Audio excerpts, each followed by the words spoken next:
Drone का इस्तेमाल करना आंसू गैस छोड़ने के लिए या कटीले तारे बिछाना सड़कों पर, इस टाइप का व्यवहार भी उचित नहीं है। किसानों ने आपकी मीटिंग में भी ये बात रखी और वैसे भी उनके बयान आ रहे हैं। देखिए, तीसरे राउंड की जो बातचीत थी कल, बहुत ही अच्छे वातावरण में सबके साथ मिल करके बातचीत हुई। और जब हम सब एक ही परिवार के हैं, वो कोई अलग नहीं है, हमारे भाई है। एमएसपी पर जो बात मांग है, सबसे बड़ी मांग उनकी है, उस पर आपको लगता है कोई रास्ता निकलेगा?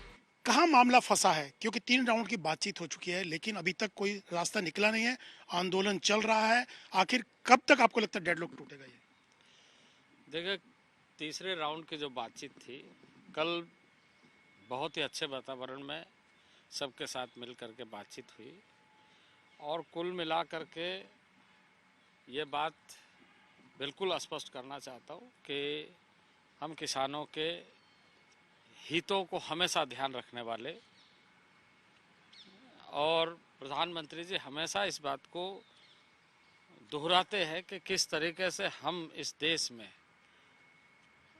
अपने अन्नदाता के बारे में और उसके साथ साथ देश की जनता के बारे में कि हमारा ग्रोथ, हमारा विकास ऐसे हो जिससे सभी का जो हैप्पीनेस इंडेक्स है, जो खुशहाली का पैमाना है, वो बेहतर होना चाहिए। तो तीसरे राउंड की हमारी बातचीत हुई, बातचीत बहुत अच्छा रहा इस मामले में कि देखिए, किसी को भी कानून को हाथ में लेकर के और इस तरह की परिस्थितियों का निर्माण करके समाधान नहीं हो सकता है, बल्कि हम बातचीत से, शांतिपूर्ण ढंग से, और जब हम सब एक ही परिवार के हैं, वो कोई अलग नहीं है, वो हमारे भाई है। तो जब हम मिल बैठ करके सारे पक्ष को चिंता करेंगे, ध्यान में रखेंगे, गंभीरता से विचार करेंगे, तो उसका समाधान निकलेगा। लेकिन मामला कहाँ फंसा हुआ है? क्योंकि एमएसपी को लीगलाइज करने की बात की जा रही है कि गारंटी कानून बनना चाहिए, तो क्या सरकार उस पर नहीं, विचार? एमएसपी इलीगल नहीं है, एमएसपी सरकार ने कानून तय बनाने की किया बात हो रही है। है। और उससे और अधिक किसानों को लाभ कैसे मिले, इस ये चिंता नहीं, सरकार कानून बनाने की की है। बात की जा रही है उनकी तरफ से। देखिए, ऐसा है कि कानून का स्वरूप क्या होगा, कानून के और अन्य अन्य पक्ष क्या होंगे, और उससे समस्या, एक तरफ संभावना है तो दूसरे तरफ अवसर है, ऐसे चीज़ों का मूल्यांकन करने के बाद ही सरकार किसी कानून पर यह सुनिश्चित करती है कि हाँ, इससे अधिकांश लाभ है, तो उसको आगे बढ़ाती है। तो कितनी तो चीजों पे सर? हम इस मामले में लगातार चर्चा कर रहे हैं। हमने उनसे भी कहा कि आप सोच करके बताइए कि यदि हम किसी चीज़ को करते हैं तो उसके पॉजिटिव और नेगेटिव चीज़ों को कैसे हम सुनिश्चित करें कि एक पक्षीय ना हो, बल्कि पूरे देश के किसानों के हित में हो। लेकिन कितनी चीजों पे, कितने पॉइंट्स पे सहमति बनी और कहाँ पेच फंसा है? देखिए, अभी हमने सारे पक्ष को और सारे पॉइंट्स को सुना है, उसको गंभीरता से लिया है, और अभी हम ये कहे हैं कि हम इन सारे पक्षों पर आपकी जितनी भी बातें हैं उस पर ध्यान में रखते हुए वार्ता को जारी रखेंगे और समाधान का रास्ता ढूंढेंगे। एमएसपी पर जो बात मांग है, सबसे बड़ी मांग उनकी है, उस पे आपको लगता है कोई रास्ता निकलेगा? नहीं, देखिए, समाधान तो बातचीत के रास्ते ही निकलते हैं। समाधान तो हमें आपसी समझ बढ़ा करके ही होता है, और उसके लिए वातावरण होना चाहिए। और कल का वातावरण कुल मिला करके बहुत अच्छा, सार्थक मैं मानता हूँ कि उन लोगों ने भी, क्योंकि ये सबके ध्यान में है कि अव्यवस्थित करके व्यवस्था नहीं बनाई जा लेकिन सकती। उनका कहना है कि ड्रोन का इस्तेमाल करना आंसू गैस छोड़ने के लिए या कटीले तारे बिछाना सड़कों पर, इस टाइप का व्यवहार भी उचित नहीं है। किसानों ने आपकी मीटिंग में भी ये बात रखी और वैसे भी उनके बयान आ रहे हैं इस बात को लेकर। नहीं, देखिए, अब देश एक है पर प्रदेश अनेक है। सभी प्रदेशों को अपने प्रदेश की जिम्मेदारी होती है कि उस लॉ एंड ऑर्डर को इस तरीके से बनाए रखे जिससे कि किसी तरह का संकट पैदा ना हो।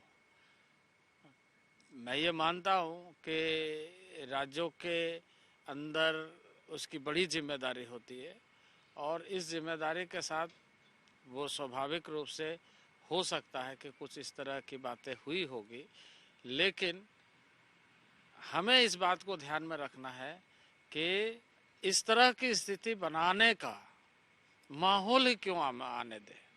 हम बातचीत करते रहे, समस्या का समाधान के लिए रास्ता ढूंढते रहे। आखिर कोई कहीं नहीं जा रहा, हम सब देश के वासी है। लेकिन एक किसान नेता का बयान काफी चर्चा में है। उन्होंने कहा कि प्रधानमंत्री नरेंद्र मोदी की प्रतिष्ठा के बाद, प्राण प्रतिष्ठा के बाद मोदी की पॉपुलैरिटी बढ़ गई है, उसको रोका जाना चाहिए। ये बयान आपने भी सुना होगा। तो क्या वजह लगती है कि किसान नेताओं के ऐसे बयान भी सामने आ रहे हैं? मैं तो ये कहूँगा कि किसान किसान के हित में संगठनों की बातें हम उसको ज़्यादा सुनना चाहते हैं, उसका समाधान करना चाहते हैं। कोई राजनीतिक दृष्टि से चीज़ों को ना देखे ना करे, ये सबके लिए बेहतर होगा। क्योंकि इस देश के किसान हमेशा से मेहनत किया है, हमेशा से देश का उदर भरा है और हमेशा से देश में एक महत्वपूर्ण भूमिका निभाते हुए, और आज यदि हम कहें तो देश का किसान उत्पादन में लगातार बढ़ोतरी कर रहा है। 332-33 मिलियन टन की उपज आज खाद्यान्न हमारे किसान पैदा कर रहे हैं। पहले के तुलना में अभी किसानों का उत्पादन अधिक बढ़ रहा है।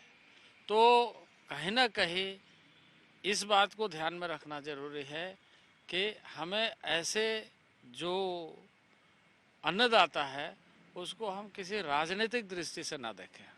मुंडा जी, चुनाव में बहुत कम समय बचा है, चुनाव का मौका ही है, और चुनाव के मौके पर ये आंदोलन, इसको लेकर भी कई सवाल उठाए जा रहे हैं। बीजेपी ने भी सवाल उठाया, बहुत सारी चीजें सामने आ रही हैं। आपको क्या लगता है, टाइमिंग की जो बात हो रही है, किस ढंग से देखते हैं उसको? देखिए, यह समझना पड़ेगा सबके लिए कि इस देश में और ख़ास करके मैं ये कहूँगा कि दुनिया का बड़ा लोकतंत्र है।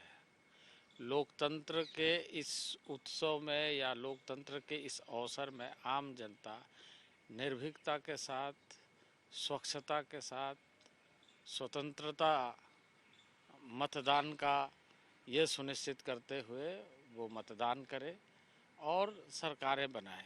ये लोकतंत्र की सबसे बड़ी ताकत है। इस ताकत को हम बाद के दिनों में सरकार बनाने के बाद चीज़ों को ध्यान में रखते हैं। पिछले 10 वर्षों में यदि आप देखें तो एमएसपी की मूल्य में लगातार वृद्धि हुई, 800 से 900 पर। यदि आप देखें तो जिसे कहा जाए पर क्विंटल रेट बढ़ा है। एमएसपी में खरीद पहले के तुलना में और अधिक फसलों की हो रही है।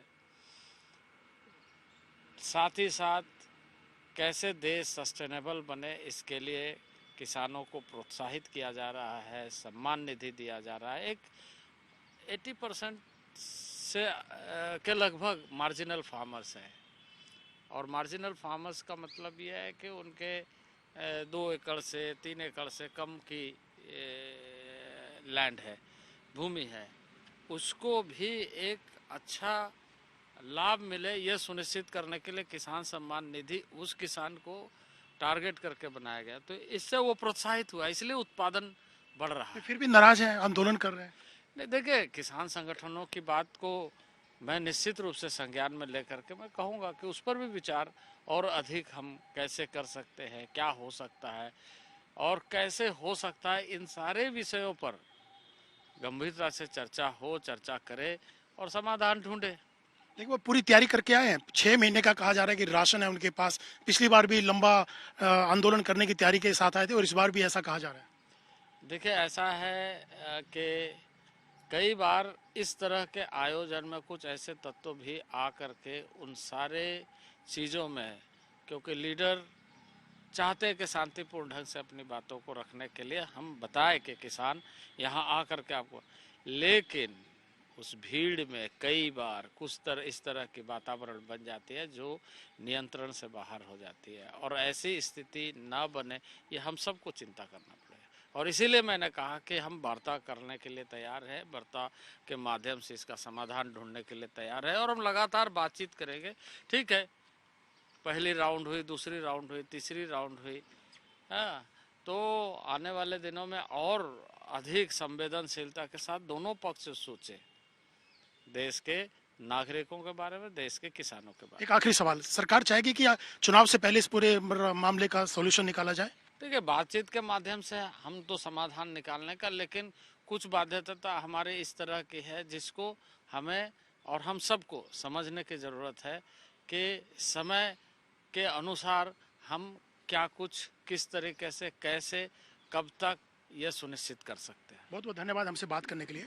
तो ये देख सकते हैं कि अर्जुन मुंडा जी कृषि मंत्री साफ तौर से कहते हैं कि हमारी कोशिश यही है कि कोई ना कोई सोल्यूशन निकले और किसानों के हित के लिए हम कोशिश कर रहे हैं कोई रास्ता निकालने की।